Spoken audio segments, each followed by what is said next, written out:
rồi cào thịt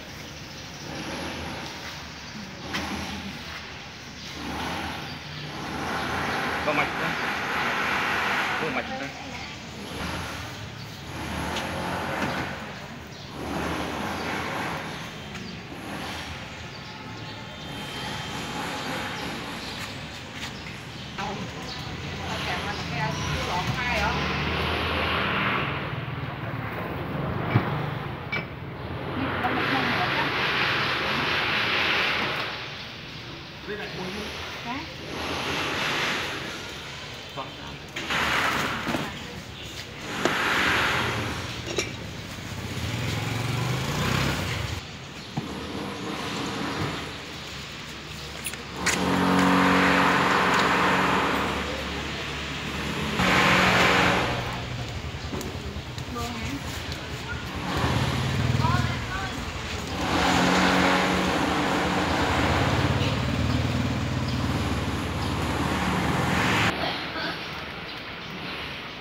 mình sao chả cạo không đâu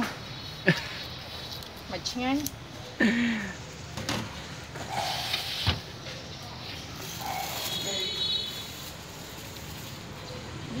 bánh trồng bí à bánh trồng bí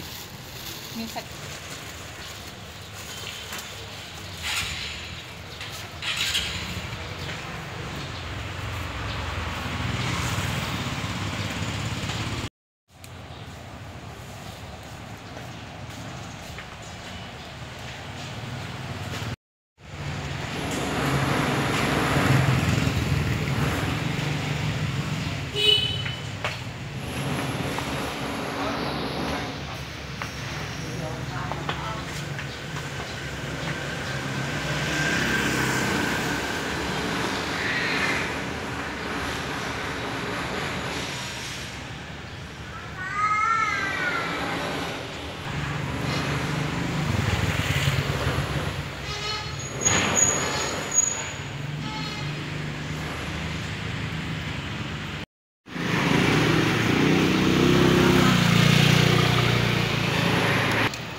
chả năng tập bài đậpไปấn nó mù rồi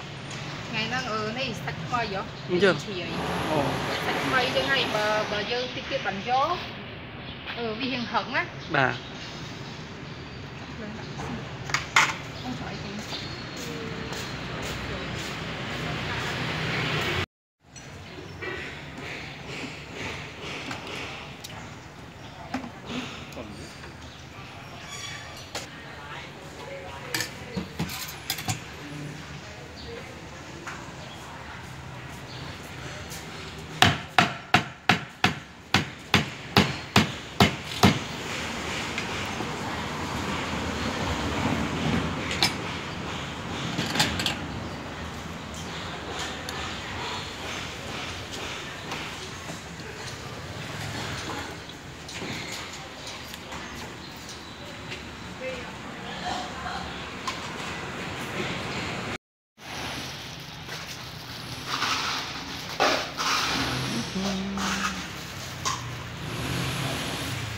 vậy nhiệt bật khơi nhở nga đó làm xà còn vậy là cái chờ tị nha đang khi tôi làm mấy cái này chắc rồi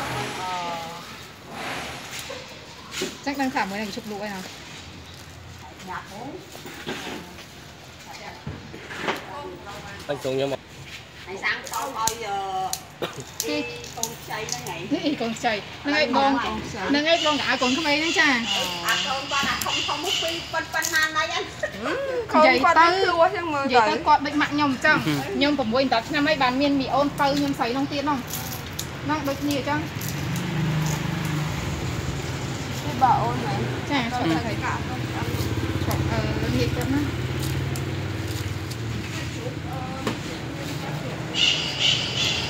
sao mấy ca bồng có miên lụa nè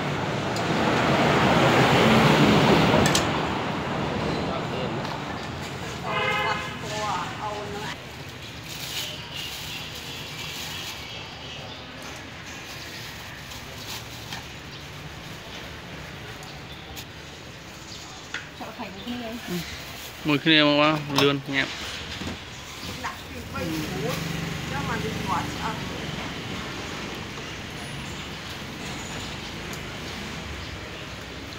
Nó thì ngay nó vừa có ăn ban chỉ làm không thì biết ban. Sáng ngày nó ngắt thương rồi đó. anh coi một ngày qua là nghĩ ao cái chai thôi anh thấy những ông ơi bạch sẽ là rơi đi hot